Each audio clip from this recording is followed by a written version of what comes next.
Welcome all sports fans, YouTubers, Facebookers, all social media across the nation.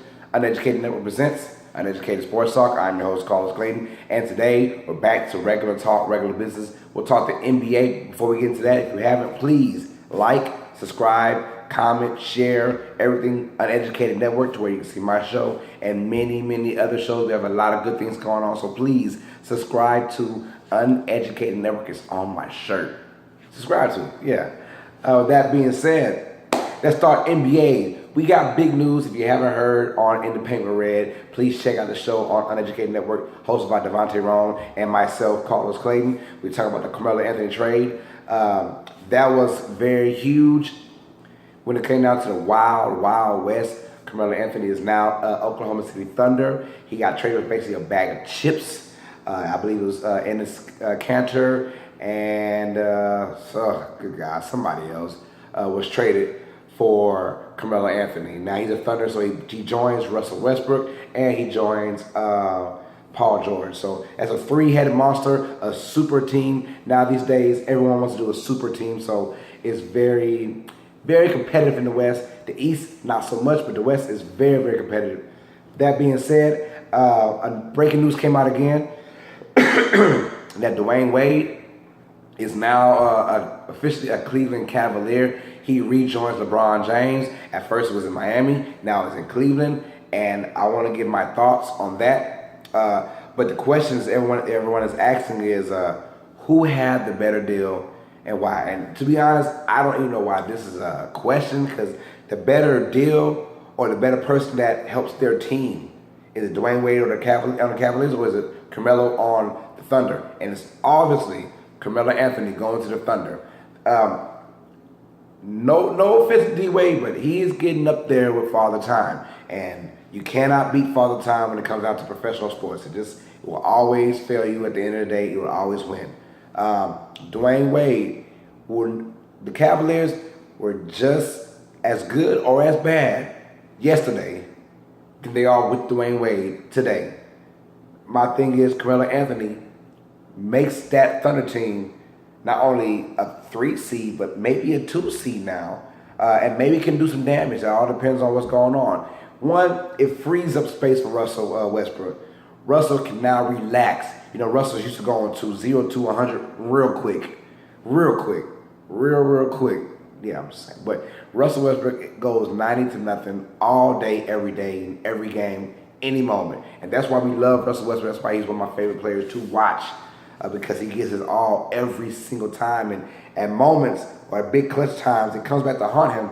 He spends so much energy every game, having the ball in his hand, being the playmaker, being the final say-so. Now, not only can he get the ball off to Paul George for isolation ball, but now you get the ball to Carmelo Anthony as well, who's a better isolation scorer than Paul George is. So when you thought that team right there was pretty freaking good, well, now you got a really, really good team. But let's be honest, no one's going to contend with beating the Warriors, but we're talking about the Cleveland Cavaliers and the Oklahoma City Thunder. Dwayne Wade goes over there, and I would not be surprised if at the end of the season he plays 47 games. He averages about 7.5 points per game, and he just doesn't make an impact for the Cavaliers, because I don't see where that impact comes from. Cleveland wanted Dwayne Wade just for depth, I guess. Depth, and he's still a decent scorer, but I don't know if they're going to put him at that the starting number 2. That would be a pain in the butt to see, because the way LeBron James and his team operates, he needs spacers. He needs people to shoot the 3. D Wade, outside the playoffs, he just doesn't shoot 3s. That's not his repertoire, and he's not that good. At one point, he had the worst percentage of a 2-guard shooting 3s in like NBA history. At one point, it was like 30% shooting. But anyways, he doesn't fit the mold. Excuse me. He doesn't fit the mold of what the Cleveland Cavaliers or LeBron James-led team wants to do these days. Because like I said, Wade isn't the 2006 version or even the 2011 Miami Heat version. He's not that Wade anymore. Father Time has caught up with him. He will not make an impact whatsoever on that team. The biggest impact, I would probably say Jay Crowder is a bigger impact than Dwayne Wade. I would probably say Derrick Rose is a bigger impact than Dwayne Wade. They got him for just, I guess, leadership, he's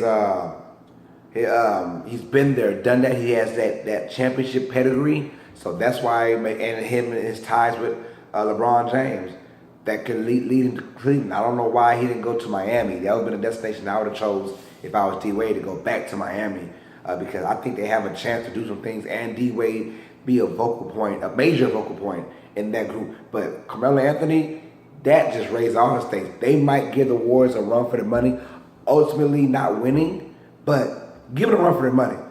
And if somehow that happens, well, here we go.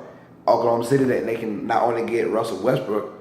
Speaking of Russell Westbrook, he signed a 5-year, $205 million deal to stay in Oklahoma. So it was a great day to be an Oklahoma fan. And then you get the bird rights to Paul George and the bird rights to Carmelo Anthony. So think about this scenario. If they do have a wonderful season, and I don't know what terms you would call wonderful, but if they do a great job this year and both guys want to commit and come back, they can go over the cap space and get these guys because they earned the bird rights to these guys. So very interesting, but I like what happened.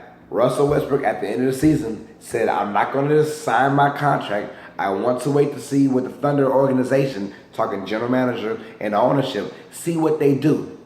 They got him Paul George. He said, I like that. Let's see what else we got. Things happen. Oh, not only did they get Paul George, but they got Paul George for Victor Oladipo and a bag of chips, pretty much. So they gave up nothing to get Paul George. And then you get Carmelo Anthony for Enes Kanter and a bag of chips as well. And then you're like, they lit it to their offer. So management comes to Russell Westbrook and says, you know what, Russell, we did our part. Bro, we got you Paul George and Carmelo Anthony. Live up to your end now. Russ say, you know what? Thank you guys. I got you. Sign on the dot. 5 years, $205 million. He is the highest paid NBA athlete in the NBA franchise or in NBA history. Roughly over $40 million per year. 5-6 years ago, that was unheard of. I mean, the best guys are getting $25 million max. 5-6 years ago, who would have thought with the new league coming in and the advertisers coming in, and $40 million a year now is unheard of. It is crazy. But one guy that does deserve that kind of money, it is Russell Westbrook, the reigning MVP, triple-double machine, broke all the triple-double records, broke Oscar Robinson's record.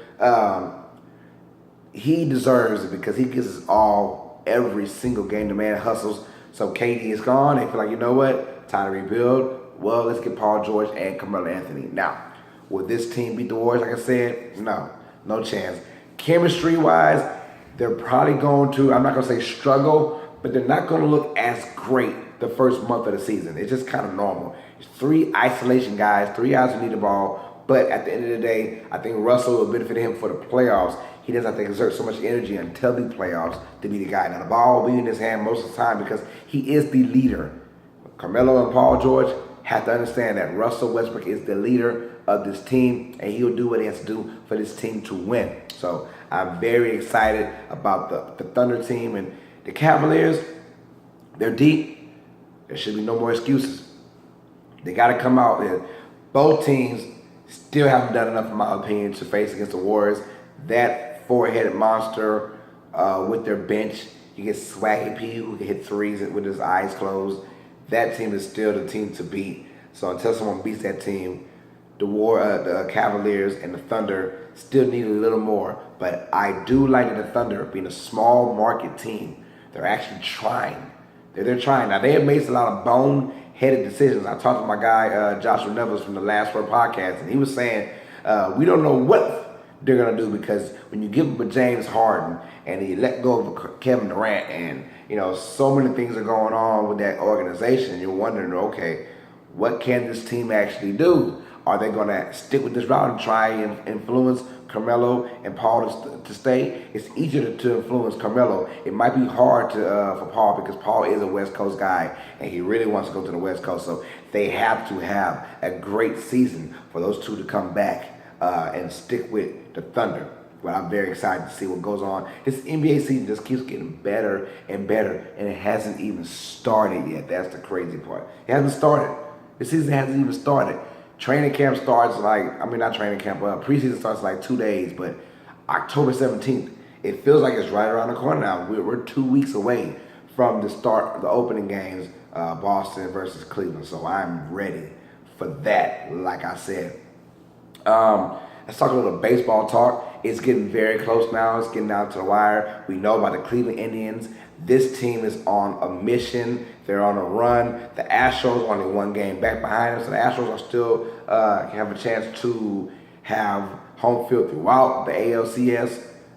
We don't know yet because basically Cleveland has to win out, and Cleveland has to win 1 game, and they clinched it, the ALCS. But if the Astros win out and the Indians lose out, Astros are your number 1 seed. But right now it's looking more like the Astros will be facing the Boston Red Sox.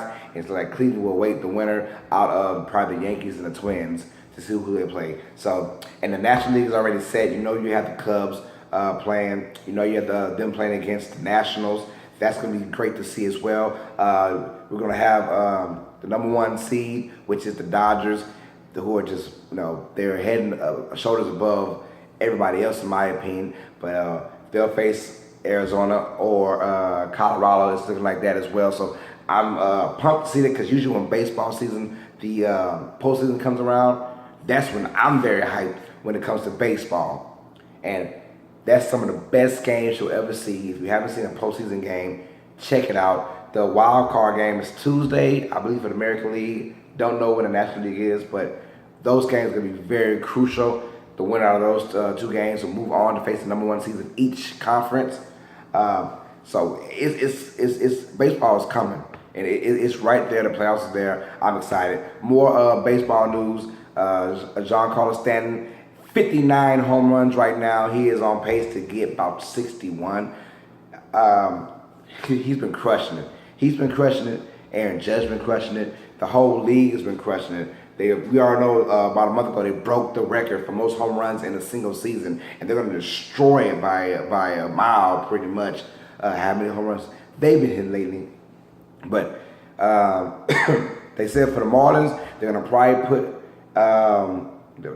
put Giancarlo Stanton at leadoff to get him more opportunities to break the record. Well, their record, a lot of people are saying 61 is the true record. No, it's still 73 by my man Barry Bonds. No matter what you say, Barry Bonds is still the title holder. I don't care what nobody say, baby, Barry Bonds. I'll Barry Bonds, yo. Nah, I'm playing. But still, Barry Bonds, though, is the record. But they wanted to get past 61. That's Roger Maris. So they wanted to get past that. So they're going to go ahead and get him more opportunities to hit those home runs by starting him leadoff. I like that. You don't have anything to play for. Let's play for the fans now. To get the fans involved. Because we all know Miami has to do whatever and whenever to get those fans involved in Miami. So, but baseball, like I said, is right around the corner. I'm the postseason. I'm ready for it. I am pumped. Let's go.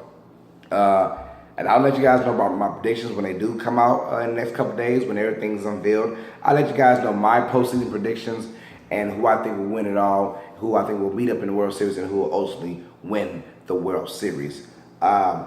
Football. We had Green Bay versus Chicago. The Thursday night game for week 4. Devontae Adams is out with a neck injury or concussion type. Got a crazy blow from the Chicago Bears linebacker. It was very unnecessary. He did apologize. That was good on his part to apologize. But meanwhile, Green Bay just strolling along against Chicago. Chicago and Green Bay, that's just a mismatch. Green Bay dominates that matchup every single time. They won 35-14, which is basically a careless game. Watch out for Mitch Trubisky. He might be starting within maybe next game or the game after that. Almost a guarantee the way it's looking like in Chicago and the Windy City. They're going to need a lot of help. But I'm ready for the NBA season to come on, and ready for baseball playoffs, and we're ready for NFL week 4 coming Sunday, college football Saturday. Watch out for my talks with Brian Wilkinson about every Tuesday, our college football casual talk. Team Brian versus Team Carlos. We got USC. I'm with USC. He's with Washington State. We're going to find out who wins that game. It's playing as we speak right now. It is pretty late where I'm at. So if you haven't, please like, subscribe, comment. Check me out on Facebook. My name is Carlos Clayton. Eventually we're going to have an Instagram pretty soon, so I'll give you the Instagram information to check us out on Instagram. We'll have videos and stuff about that too. And like I said, big things coming. So please like, subscribe to Uneducated Network, where you can see my show, Uneducated Sports Talk. You can see Gaming Uneducated, hosted by Shelton Woods. You can see Uneducated Star Wars Talk, hosted by Christopher Lambert. So You're Thinking No Sports, hosted by Craig Turtle Jones. Mission Life Ministry, Vision Life Ministry, hosted by Phyllis Clayton. So we got all kind of things going on, man. So please like, subscribe, check us out as well, man. So Uneducated represents Uneducated Sports Talk. I'm your host, Carlos Clayton. As always, sports fans, you know what it is. Like, subscribe, comment. Stay smart, stay educated. Peace.